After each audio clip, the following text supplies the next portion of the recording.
Hello everyone and welcome to the channel. So today you're going to see me feed my stone fruit trees. So in front of you is the products that we'll be using. The EB Stone earthworm castings, as well as Kellogg's fruit tree fertilizer. And then next to it is the vegetable, tomato and vegetable herb fertilizer as well. So let's go ahead and feed our stone fruit. So guys, I told you I will be feeding our stone fruit trees. Well, here is how we'll be doing it. Earthworm castings, Kellogg's organic fruit tree fertilizer, granular feed, and we also will be using compost in the near future but my compost is not complete yet. Okay, so I'm also not only just going to be using a granular feed to feed them that way the regular way, but I'm also going to be using the fertilizer tea. And when you use a fertilizer tea, it actually absorbs the tree absorbs the nutrients that it needs quicker than doing a granular feed. All right, so here is that tea. All you need is 2 cups to a 5-gallon container. 2 cups of ground feed. You stir it in.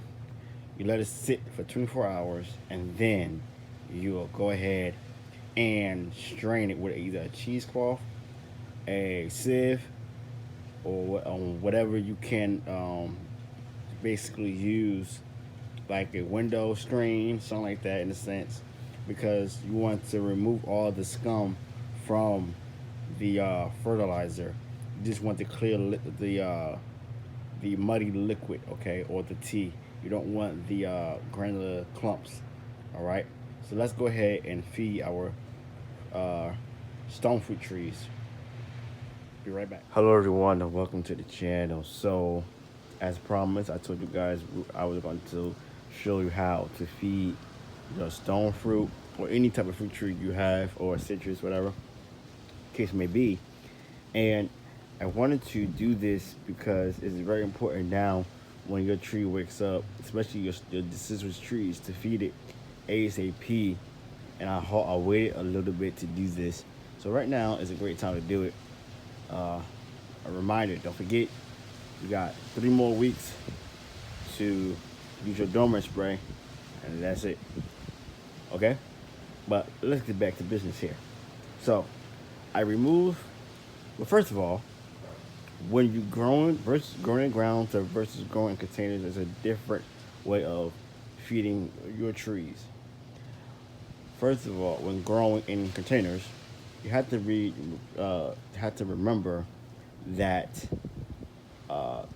container gardening is more expensive compared to growing in the ground. But gardening itself is expensive when you first start out. That's a little note for you guys. But when you grow in containers, you have to have multiple backup of fertilizers, compost, and earthworm castings to feed your vegetation, the things that you're growing to eat on, or just to have like the little shrubs in the background and whatnot.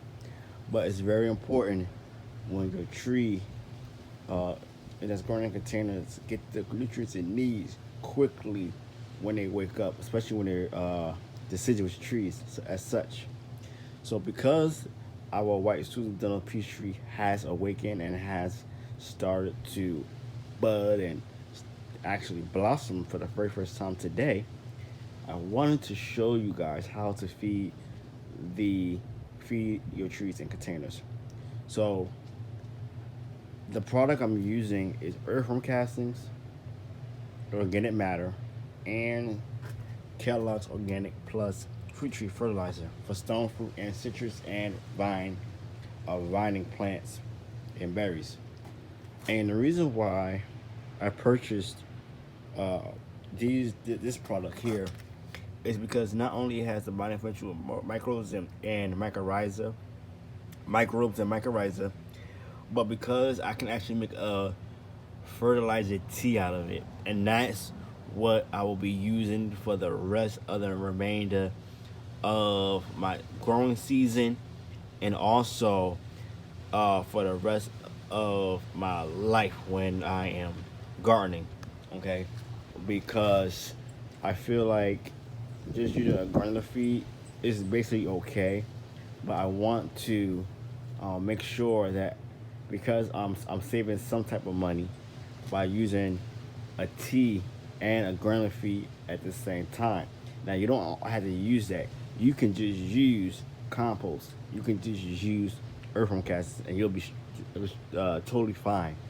But I want to make sure that these trees are healthy because when they do go in the ground, they will be established in the ground and be used to the transition of what they always been feeding on.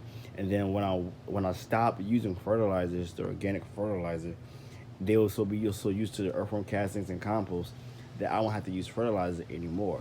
Yes, I can stop using fertilizers, period, but why not let them get that nutrients and grow properly um, with the fertilizer and earthworm castings and compost? Because they all do the same thing, in a sense. They all have their their assignment.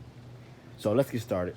I talked too much already, but so what I have did last night, I removed the wood chips and leaves from the container. As you can see, the soil depleted a little bit down from where it was, and that's okay.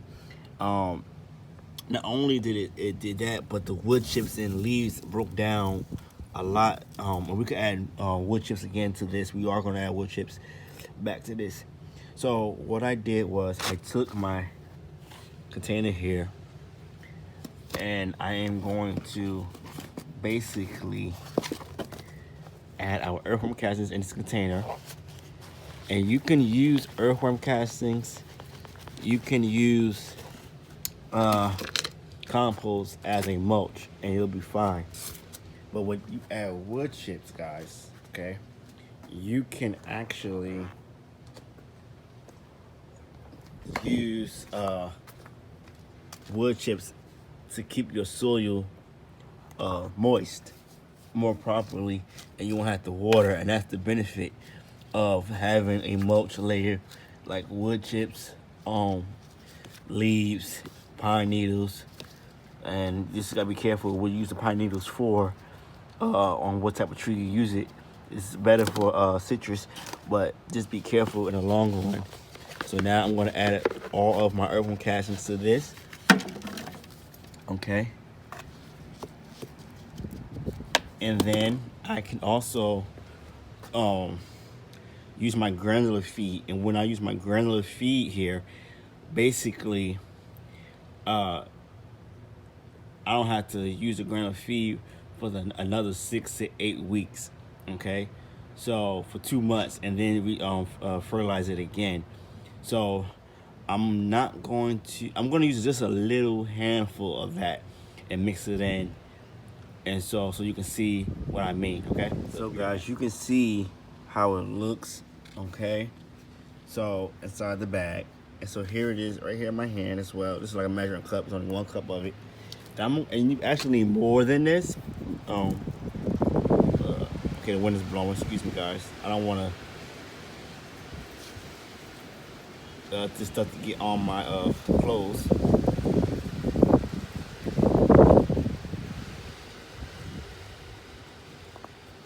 And so, as you can see, here it is right here. But I'm gonna say this: when you're doing this in containers, you want to actually, well, even in the ground, you want to get around the canopy, basically around this area, the edges of your container, not in the middle, like right here. So you gotta be when you do this in the containers. Some people just do like this and get all around it, but you want to be careful you don't get those little feeder roots, because those could burn and die. Your tree could end up dying eventually.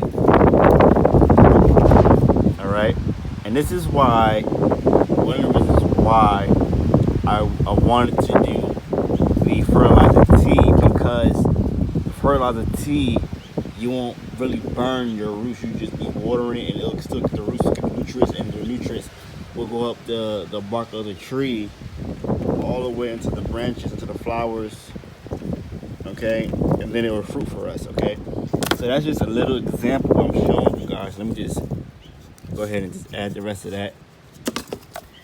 Okay, just be very careful.